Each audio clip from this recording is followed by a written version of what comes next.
മിശിഹായിൽ അനുഗ്രഹീതരായവരെ, ദിവ്യകാരുണ്യ ഈശോ ഈ ദിവസം നിങ്ങളെയും നിങ്ങളുടെ കുടുംബങ്ങളെയും സമർത്ഥമായി അനുഗ്രഹിക്കുകയും അവിടുത്തെ കൃപകൾ കൊണ്ടും അനുഗ്രഹങ്ങൾ കൊണ്ടും നിങ്ങളെ ഓരോരുത്തരെയും നിറയ്ക്കുകയും ചെയ്യട്ടെ എന്നും പ്രത്യേകമായിട്ട് പ്രാർത്ഥിക്കുകയാണ്. മംഗളവാർത്ത കാലം ഇന്നു മുതൽ ആരംഭിക്കുകയാണ്. അന്ധകാരത്തിൽ കഴിഞ്ഞിരുന്ന ജനം തങ്ങളുടെ രക്ഷകനെ പ്രതീക്ഷിച്ച് കാത്തിരുന്നതിൽ അവരുടെ കാത്തിരിപ്പിന് സന്തോഷത്തിൻ്റെ സദ്വാർത്ത നൽകുന്ന കാലഘട്ടത്തെയാണ് നമ്മൾ ധ്യാനിക്കുന്നത്. അവർക്കായി ഒരു രക്ഷകൻ പിറക്കുമെന്നുള്ള സന്തോഷത്തിൻ്റെ സദ്വാർത്ത. പ്രിയപ്പെട്ടവരെ, ജീവിതത്തിലെ ദുഃഖങ്ങളിലൂടെയും ദുരിതങ്ങളിലൂടെയും വേദനകളിലൂടെയും കണ്ണുനീരനുഭവങ്ങളിലൂടെയും കടന്നു പോകുന്ന നമുക്കും ഈ നാളുകൾ സന്തോഷത്തിൻ്റെ, ഐശ്വര്യത്തിൻ്റെ, സമാധാനത്തിൻ്റെ നാളുകളായി തീരട്ടെ. സന്തോഷവും ഐശ്വര്യവും നിറഞ്ഞു നിൽക്കാൻ ഈശോ നിങ്ങളുടെ ജീവിതത്തെയും കുടുംബങ്ങളെയും അനുഗ്രഹിക്കട്ടെ എന്ന് പ്രത്യേകമായിട്ട് പ്രാർത്ഥിക്കുകയാണ്. ഈ സന്തോഷവും സമാധാനവും നിങ്ങളുടെ ജീവിതത്തിൽ ലഭിക്കാനായിട്ട് ഇന്നത്തെ തിരുവചനത്തിലൂടെ ചില കാര്യങ്ങൾ ഈശോ നമ്മോട് പറഞ്ഞു തരുന്നുണ്ട്. ലൂക്കായുടെ സുവിശേഷത്തിൻ്റെ 1-ാമത്തെ അധ്യായത്തിൻ്റെ 5 മുതൽ 20 വരെയുള്ള തിരുവചന ഭാഗങ്ങളിൽ നമ്മൾ കാണുന്നത് എലിസബത്തിനെക്കുറിച്ചും സക്കറിയയെക്കുറിച്ചുമാണ്. അവർക്ക് മക്കളില്ലായിരുന്നു. ദീർഘനാളത്തെ പ്രാർത്ഥനയിൽ അവർ കാത്തിരിക്കുകയാണ്.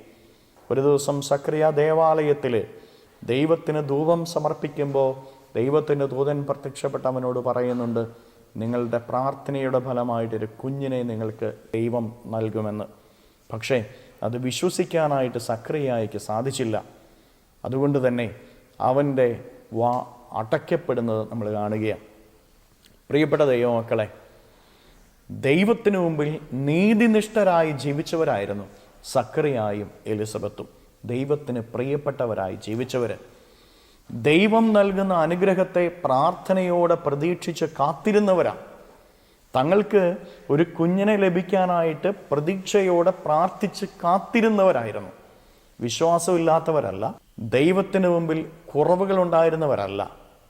ദൈവത്തിന് മുമ്പിൽ നീതിനിഷ്ഠരായിരുന്നു, വിശ്വാസമുള്ളവരായിരുന്നു. പക്ഷേ ദൈവത്തിൻ്റെ ദൂതൻ നൽകിയ അറിയിപ്പ് സ്വീകരിക്കുന്നതിൽ സക്കറിയ പരാജയപ്പെട്ടു പോവുകയാണ്. പ്രിയപ്പെട്ട ദൈവമക്കളെ, നമ്മുടെയൊക്കെ ജീവിതത്തെ നമുക്കൊന്ന് പരിശോധിച്ച് നോക്കാം.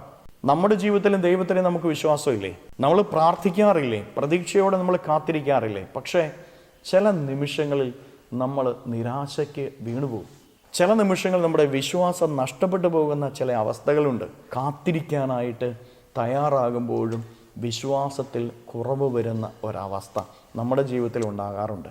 ദൈവത്തിൽ വിശ്വാസമുണ്ട്, പ്രാർത്ഥിക്കാറുണ്ട്, പക്ഷേ ചില നിമിഷങ്ങളിൽ വീണു പോകുന്ന അവസ്ഥ.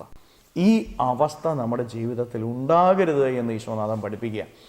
ഈ മംഗളവാർത്ത കാലത്തിൽ നമ്മുടെ ജീവിതത്തിൽ ഉണ്ടാകുന്ന നിരാശയില്ലാത്ത വിശ്വാസം, നിലനിൽക്കുന്ന പ്രത്യാശയുടെ വിശ്വാസം നമുക്കുണ്ടായിരിക്കണമെന്നാണ് ഈശോനാഥൻ നമ്മിൽ നിന്ന് ആഗ്രഹിക്കുന്നത്. നിന്റെ ജീവിതത്തിൽ അത്ഭുതം സംഭവിക്കണോ? നിന്റെ ജീവിതത്തിൽ സന്തോഷം ലഭിക്കണോ? നിന്റെ ജീവിതത്തിന് ഉയർച്ച ലഭിക്കണോ? നല്ല വിശ്വാസത്തിൻ്റെ ഉടമകളായിരിക്കണം. ദൈവം ചില കാര്യങ്ങൾ ചില സമയത്ത് നിന്നോട് പറയും. അതും വിശ്വസിക്കാനായിട്ടുള്ള കഴിവ് നിനക്കുണ്ടായിരിക്കണമെന്ന് ഈശോനാഥൻ പഠിപ്പിക്കുക. പ്രാർത്ഥനയോടെ കാത്തിരിക്കണം. പ്രാർത്ഥനയോടെ കാത്തിരിക്കുമ്പോഴാണ് നിന്റെ ജീവിതത്തിന് സന്തോഷം ലഭിക്കുന്നത്, സൗഭാഗ്യം ലഭിക്കുന്നത്. കരങ്ങളെ യാചനയോടെ പിടിക്കാം. പുതിയൊരാഴ്ചയിലേക്ക് നമ്മൾ പ്രവേശിക്കുമ്പോൾ ഈ ആഴ്ചയിലെ നിൻ്റെ എല്ലാ കാര്യങ്ങളെയും, നിൻ്റെ അധ്വാനങ്ങളെ, നൊമ്പരങ്ങളെ ഈശോയ്ക്ക് കൊടുത്ത് സ്തുതിക്കാം. ഹല്ലേലൂയ. ഈശോയെ നന്ദി. Hallelujah, hallelujah, hallelujah, hallelujah, hallelujah. ഈശോയെ, മക്കളെ ഓരോരുത്തരെയും സമർപ്പിക്കുന്നവരെ അനുഗ്രഹിക്കണമേ, ആശീർവദിക്കണമേ. ഇവരുടെ ജീവിതങ്ങളിലേക്ക്, ഇവരുടെ അധ്വാനങ്ങളിലേക്ക് അങ്ങ് ഇറങ്ങിച്ചെന്ന് ഇവരെ സംരക്ഷിക്കുകയും പരിപാലിക്കുകയും ചെയ്യണമേ. പുതിയ ആഴ്ചയിൽ ഇവരായിരിക്കുമ്പോൾ ഈ ആഴ്ചയിൽ ഇവരുടെ എല്ലാ കാര്യങ്ങളിലും അങ്ങയുടെ സഹായവും സംരക്ഷണവും ഇവർക്ക് ലഭിക്കട്ടെ.